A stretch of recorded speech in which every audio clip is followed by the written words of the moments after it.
she had already started looking me up, and she was crushed. And when we were at this party, she was talking to a friend. What? No, go ahead.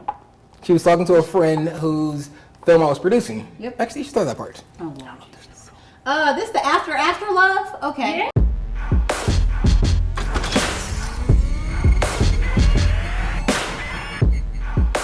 He knew what he was doing when he picked you the face of the brand. I actually was just writing about this the other day because I had to write something about like the origin of black love. And as many of you know, I hit on Tommy.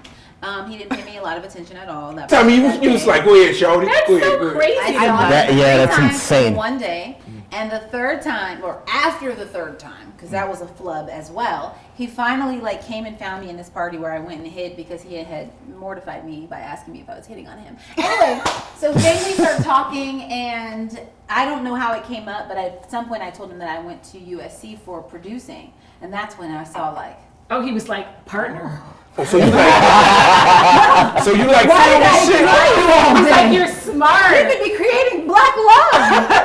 Like we could do some shit. Why were you being so hard to get? Yeah, what's that pretty face? Did you have a girlfriend or something, or like why were you being so hard to get? Things. Go ahead. I gotta know just a little bit. Yeah, man. why are you being hard to get to her? So when you come back for the next season,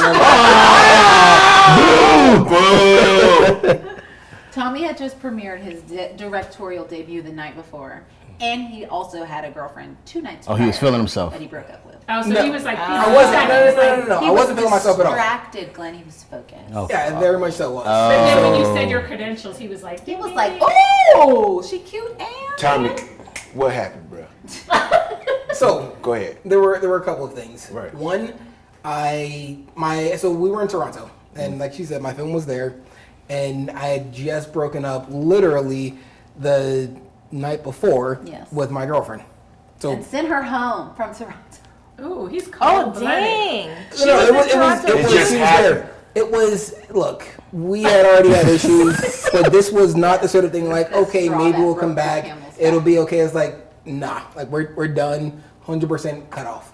And the thing is, had that not happened when we met, it wouldn't have mattered at all. So had that not been the case, 100%. Yeah. And so, but on top of that, I was there. It was business. It was the first film I directed. We were there. There was a lot of stuff going on. She's lovely. But not that cute, obviously. No, you are. You were focused. You don't want to be distracted. You're not a booty call. Correct. And so it wasn't any of that. I wasn't thinking about any of that. I wasn't paying attention to any of that. And so you was focused, correct. Yeah. If you were and so just that's like what it was. He was probably like. He's like, this could be my future. He probably didn't even realize you was hitting on him because he was in his director. It took me mode. all day He to was realize like, that to ask her. You're like, this girl will not stop following me. You're so full of Why shit. is she still following me?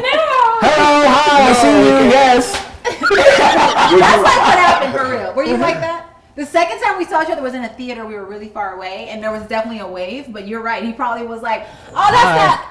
Oh, the one from this morning. Hey, She keeps smiling. Why were you there? Were you there to see his film? No, I was there doing PR for Canon, the company that ultimately gave us an enormous camera loan, which created Black Love.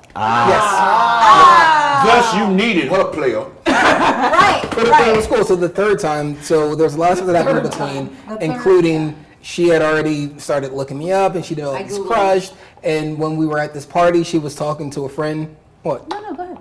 She was talking to a friend whose film I was producing. Yep. Actually, she saw that part. Oh, wow. This the after love? Okay. Yeah. This not gonna make it. Talking. Look, this can be on digital. Tommy. By the time that I saw him the third time, because we saw each other at like noon, and then like 6 o'clock, that was the wave, and then this midnight party, I had already Googled him, so my crush was sort of fueled by the fact that I knew he was smart because he went to Carnegie Mellon and he studied digital media and business. And so by the time we saw each other the third time, I was like, you know? And so I was talking to one of his friends, and that he was producing his movie, and I was like, who's your producer? And he was like, Tommy Oliver. And I was like, I know Tommy Oliver. You guys should shoot your movie on Canon, right? Like, I just acted like we were just best friends at that point. And then Tommy like walks up, and I was like, oh God. That guy.